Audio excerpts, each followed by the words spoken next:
So hi everyone. At this point we'll be demonstrating a couple of useful class demonstrations for Chapter 2.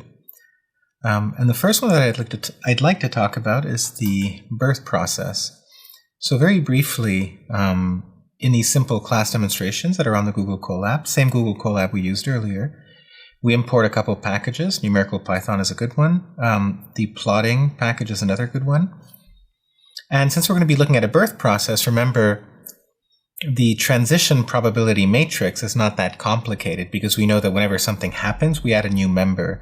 So there's really no state to sample from. However, we need to sample from the time at which the next event occurs. And that time is set by the birth rate. I need to be a little bit careful because Python already draws samples from exponential distributions, and they define their scale parameter as the inverse of the rate. So, for example, if the waiting time is exponential, I would say that the waiting time for the next birth event to happen is distributed as something which is proportional to e to the minus lambda t. Python defines this as e to the minus t divided by a lambda or a constant. So either way, I have to define a scale parameter which is 1 over the birth rate to make sure things are correct. And what I'm going to do is I'm going to specify the holding times, which are going to be drawn from an exponential for however many samples I want to draw from. In this particular case, it's going to be 100, given my scale parameter, which is 1 over the birth rate. So immediately I generate how long I spend in each state. So that's an array that I've now generated. And in fact, if I want to figure out at what precise time these events happen, then remember, if I want to compute the jump times from the holding times, there's an expression that we had derived in Chapter 2, and it's sort of a cumulative sum of the holding times, which tells me sort of what the instantaneous jump time is, having started the clock at 0. So the jump time, for example, of the second event is the sum of the first holding time plus the second holding time, and so on and so forth. So I'm kind of done with the birth process. We've drawn our holding times. We've used those to produce jump times. As I've mentioned, I don't need to draw samples from what state I'm moving to because I know exactly where I'm going. If I have starting off with 0 members, then I go to 1 member. If I start off with 1 member, I go to 2 members, and so on and so forth. The rest is just ways of plotting what I'd like to plot. There's a lot of choices here, but bottom line is that I've tried to sort of connect dots and generate sort of a figure that looks the following. And again, you can do different things if you don't like the way this data is shown. But I've plotted the population starting from 0 as a function of time. My birth rate was 1. That means on average I add 1 member per unit time. And I've plotted my jump sort of points where the jump events happen, sort of as red circles on the x-axis. And sort of in blue, I've decided to draw sort of how the population increases.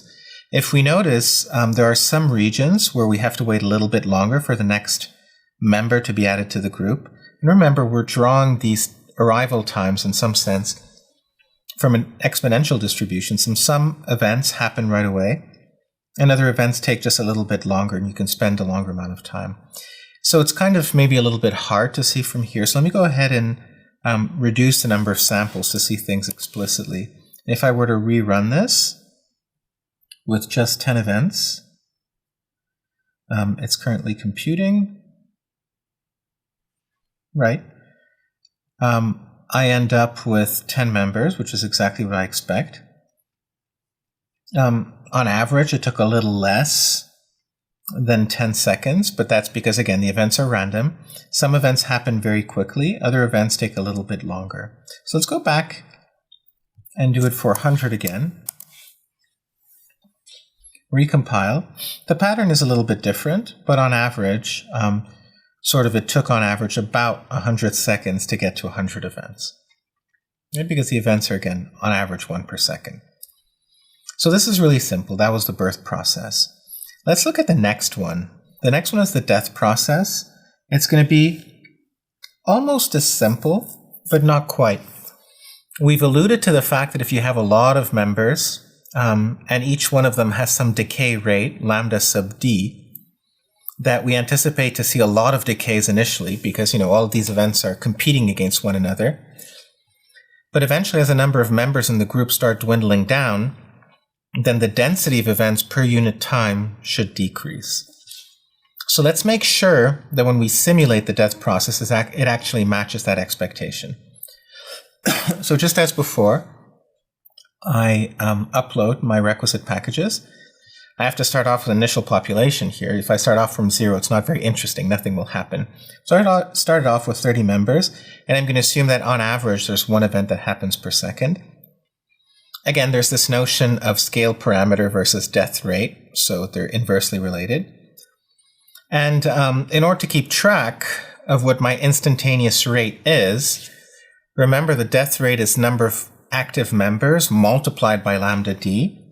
So similarly here, the number of active members is the initial population minus the number of events that have occurred, right? And here, instead of multiplying it by the death rate, I instead take the scale parameter and I divide by the SN that we had talked about sort of in the lecture on death rates or on death processes. Great. Now, everything else is the same as with the birth process. We generate the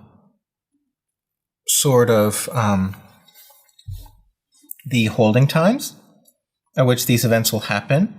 And finally, from the holding times, we can convert these to jump times. And then the rest is just plotting. And, there's many different ways of plotting.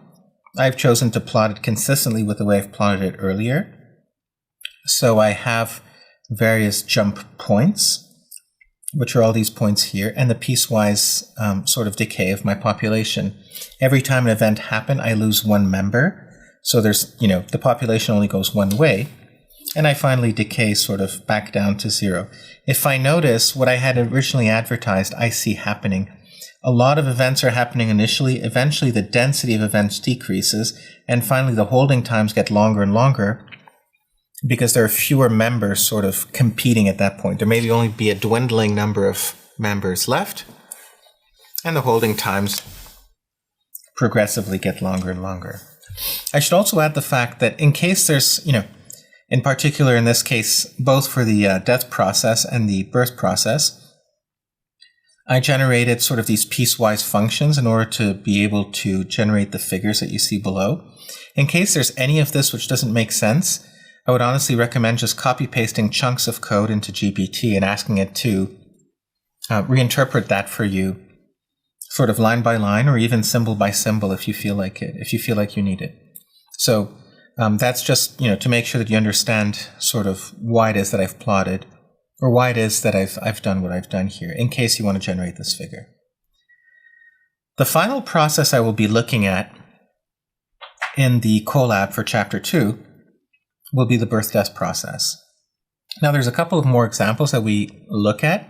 I won't be going over those, but you can feel free to explore those in the same way that I'm exploring the birth-death and now birth-death process with you guys.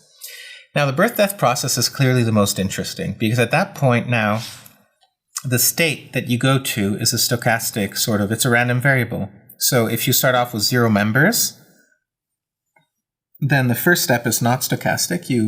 It must be a birth event because you can't decay from 0.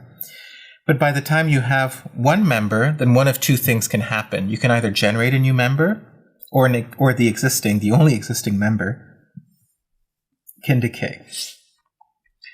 So I've uploaded my packages. I've decided to set my initial population to 0. I don't have to. I've set my birth rate. I've set my death rate. Need to be a little bit careful about how Python defines things. I initialize all of my arrays. So in particular, I have my population array and my holding time array that I would like to initialize. I'm going to set my initial counter to 0 because that dictates sort of how many events I'd like to look at.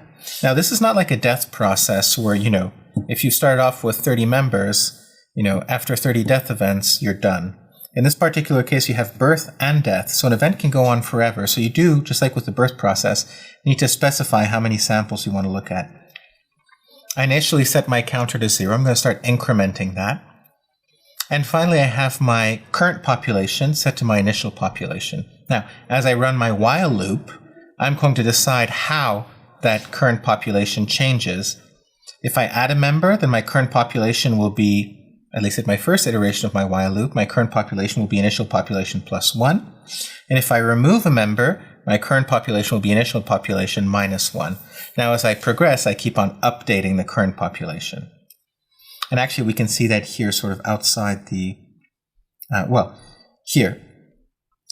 We can see that the population array is being, in this particular case, modified at the next counter iteration. So, why do I need a while loop? And why did I not need a while loop for the birth and the death process? Well, remember, in the birth and the death process, I know exactly what's happening. I'm either adding members exclusively or I'm removing members exclusively, which also means that I don't need a while loop or in some kind of structure like this one here to tell me where I'm going. I simply generated all my jump times, and afterwards I decided how those would be related to population because the population changes were deterministic. Here, the population changes are not deterministic. So first, for a counter, which is less than the total number of samples that I want to generate, I first have to generate the time at which an event will happen. And that's going to be, remember, the rate is going to be the birth rate plus the current population multiplied by the death rate. And finally, then I have to decide which of the two events happens, and then update my population according to which of the two events has occurred. If there's again, one line that you don't understand, just go ahead and copy paste it into GPT in case you're unfamiliar with these structures. And finally, we go ahead and we plot. The rest is just all plotting. So I had started off with 0 members, and I had iterated for 1,000 iterations. And what I find is that, well, initially my population rises, but then interesting, it plateaus. Now, why does it plateau? Well, it plateaus because eventually the death rate starts kicking in. So we do discuss in the advanced sections of Chapter 2 that the equilibrium population around which, at steady state, the population will fluctuate will be related to, and in fact, the mean will be precisely equal to, the birth rate divided by the death rate.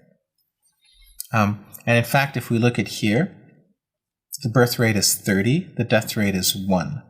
And the ratio of 30 and 1 is 30, and what we see is the population sort of stabilizing at 30. Now, if I increase the birth rate to 50, I should expect to see the population sort of fluctuate, eventually go from 0 to 50, and then fluctuate at around the value of 50, which is exactly what we see here, right? And if I had started off with a initial population of 100, then the death rate would be much higher initially. So I would see the population sort of crash down to 50 and then more or less stabilize there, which is exactly what we see here, right? So it crashes down to 50 and then it roughly stabilizes at this value.